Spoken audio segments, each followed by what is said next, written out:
Quel derby d'Italie, les gars. Quel derby d'Italie. Ce soir, l'Inter Milan recevait la Juventus de Turin.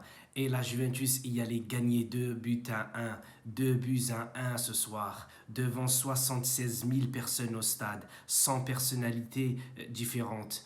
Et en plus, le match a été diffusé dans 200 pays à travers le monde. Magnifique ambiance. Très belle publicité pour la Serie A. Et quel match! Déjà, les deux entraîneurs sont arrivés que cette année. Ils n'ont pas encore perfectionné leur équipe. Mais qu'est-ce qui se passe ce soir? La Juventus a dominé de A à Z. Je dis bien de A à Z.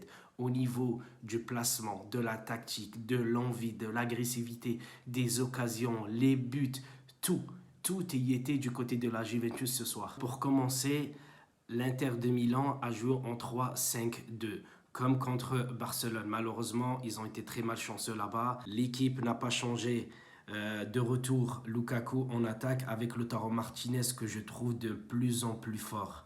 Lautaro Martinez et Barella vont être le futur de cet Inter. Barella au milieu de terrain, très bon, mais un peu trop râleur à mon goût. Du côté de la Juventus, retour au 4-1-2-1-2.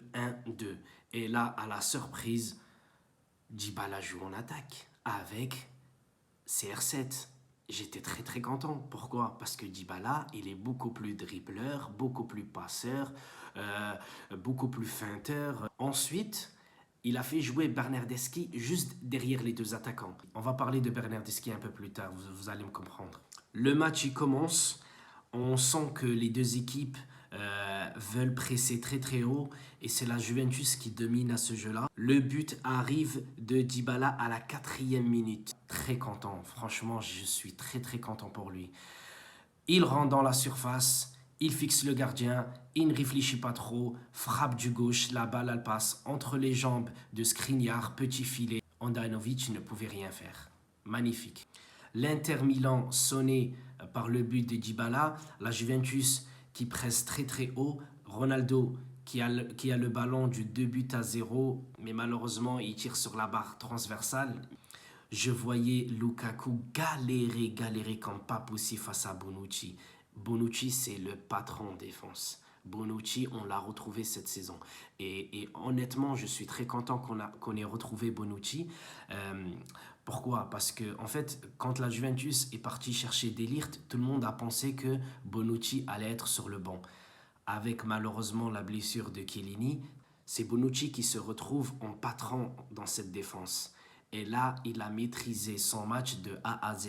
Juste quelques erreurs de De Ligt, comme les matchs précédents. Là, on voit qu'il a fait la main. Au début, moi, je voyais pas main, je voyais que celle de Lautaro Martinez. Mais bon, il y avait main à la 17e minute. Penalty, 1-1. L'Inter qui remet les pendules à l'heure. J'ai noté aussi à la 28e minute l'arrêt de Szczęsny sur le tir de Lautaro Martinez. Premier coup dur du côté de l'Inter à la 31e minute. Sensi qui sort sur blessure, remplacé par Vicino. Dommage pour cette première mi-temps qui arrive à sa fin avec un penalty peut-être qu'on aurait pu siffler sur Dybala car il rentre dans la surface, il met un petit pont à Goudin qui le bloque un peu avec la main gauche, l'arbitre ne siffle pas. Le manque de réalisme du côté de Cristiano Ronaldo qui aurait pu marquer deux voire 3 buts. Et là l'arbitre siffle la mi-temps. Juste petite alerte dans cette mi-temps, on n'a pas vu du tout Bernardeschi. On ne l'a pas vu. S'il y en a un qui l'a vu, qu'il laisse un petit commentaire, qu'il me dit qu'est-ce qu'il a fait dans cette première mi-temps. Je vous remercie d'avance. La deuxième mi-temps commence, un tout petit peu moins d'intensité puisque voilà, les deux équipes se sont livrées à un match fou dans cette première mi-temps. Et là, à la 48e minute, on voit enfin un tir du pied gauche de Bernardeschi. 54e minute, la sortie de Godin, remplacé par Bastoni. Encore un raté du côté de la Juve à la 55e minute. Dybala sur une passe de Khedira. À la 61e minute, on a vu la sortie de Khedira remplacée par Bentancur et la sortie de Bernardeschi remplacée par Higuain. Enfin, on voit l'association Cristiano, Dybala, Higuain. Moi, je préfère qu'ils débutent le match ensemble. Après, on peut sortir l'un ou l'autre. J'ai eu peur à la 69e minute quand Vecino, à l'entrée de la surface, il tire et la balle est déviée par De Ligt sur le poteau. À la 70e minute, on voit la sortie de Dybala, remplacé par Emre Can. On voit que Sarri veut renforcer son milieu de terrain qui a été très bon. Juste avant le but de Higuaín à la 80e minute, j'étais en train de noter que la mobilette a été très très forte ce soir. Cuadrado sur son couloir droit, il a été très bon. Et quand le but de Higuaín il arrive, c'est la délivrance. C'est la délivrance du côté de la vieille dame. Moi, j'ai peur qu'il avait lancé la balle un peu vers le gardien. Et juste là, un tout petit peu comme ça devant, et là, il frappe. Ça m'a fait penser à moi quand je joue à la play. Et j'avais peur qu'il lance son ballon, parce que vous voyez, quand le joueur il lance un peu son ballon et le gardien il sort, il l'arrête. Et bien là, heureusement qu'il n'a pas trop poussé son ballon. Je savais avec ce but-là, l'Inter ne reviendra pas. L'Inter ne reviendrait pas. C'était quasi impossible pour moi que l'Inter pouvait revenir, puisque la Juventus a dominé ce match. Je dis bien ce match techniquement, parce qu'à la 60e minute jusqu'à la fin, c'est beaucoup plus l'Inter qui jouait et la Juventus faisait que des contres. Mais après, c'est normal. L'Inter est à domicile. L'Inter devait gagner pour éloigner la Juventus de la première place. Mais malheureusement, ce n'est pas fait pour eux. Et puis la Juventus a eu les meilleures occasions.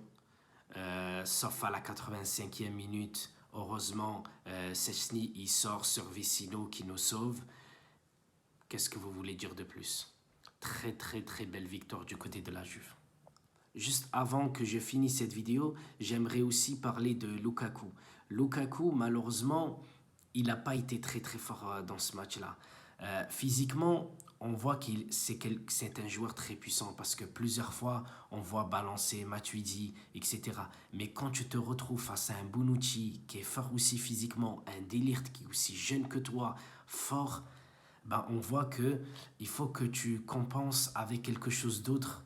Je ne sais pas, la vitesse, la technique, parce que ces remises vers Lautaro ou vers un autre joueur faisaient que ralentir. J'ai vu beaucoup de fois Lukaku faire des changements d'aile, mais voilà, dommage, il a rien pu faire, et heureusement pour nous, donc plus rien à ajouter.